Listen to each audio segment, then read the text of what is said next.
Broken Wings by Sophia and Lily. Once upon a time, an angel, his name was in the angel language, so nobody could understand it on earth, was sitting on a cloud. He had just finished the guardian angel school, so he was a full guardian angel now, ready to help and guard his charge. Because he had finished the school, his friend, another angel, tapped him on the shoulder to congratulate him. It was one of the little ones, and the tap of his friend was a little bit too hard, so he fell off the cloud.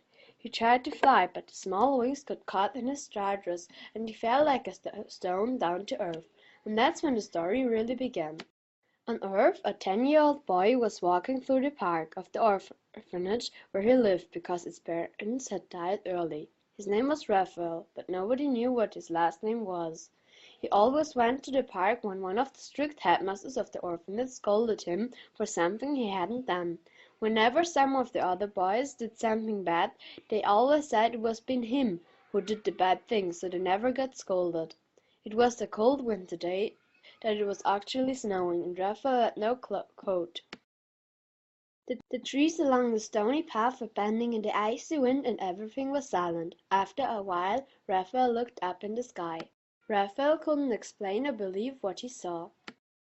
Far away something golden fell into the thorn bushes, which surrounded the park of the orphanage. Raphael was surprised, and for a moment he couldn't move. After Raphael came to his senses, he ran as fast as he could, through the thorn bushes and the mud.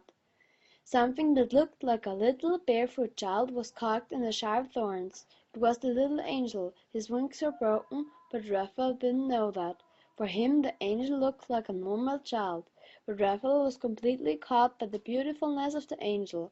The pretty face was surrounded by golden hair. His eyes were closed, and he wore something like a silvery silk dress, which was cut by the thorns.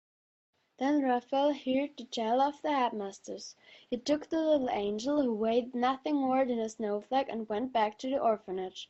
In Raphael's bedroom the angel woke up. He opened his shining blue eyes and saw Raphael, his charge, and the whole room got warm. Raphael got a warm feeling in his heart too. This was the beginning of a great friendship. From that day on, Raphael was never treated unfairly any more. His guardian angel helped him wherever he could. The angel learned the human language fast, but he never told where he had came from. He often looked up to the sky, and if he would have tears, he would cry. The days went on, and Christmas was coming. In the orphanage, the children never got presents. Christmas was a normal day for Raphael. Raphael took a walk through the park of the orphanage, when a tall man with a white beard came to him. He said that he had got lost in the snowstorm, and Raphael took the old man with him into his room. He gave him tea, and the man sat down. The guardian angel looked through the keyhole, and he knew who the man was: Santa Claus. Raphael told Santa Claus he had a friend, who lived also here. He called the angel in, and the little angel stepped into the room. Santa looked into his face, and then he said, "You are the guardian angel whom I had to search." The angel nodded, but then he hugged his friend, his eyes full of tears. Raphael didn't know what was going on, and Santa told him who his friend was. Raphael said, "I'm happy for you, my friend, that you can go home now. But now I'm alone again, and without friends." Santa gave him a smile and told him not to worry, a family would adopt him soon. A hole opened in the clouds, and Santa Claus went with the angel up into the sky.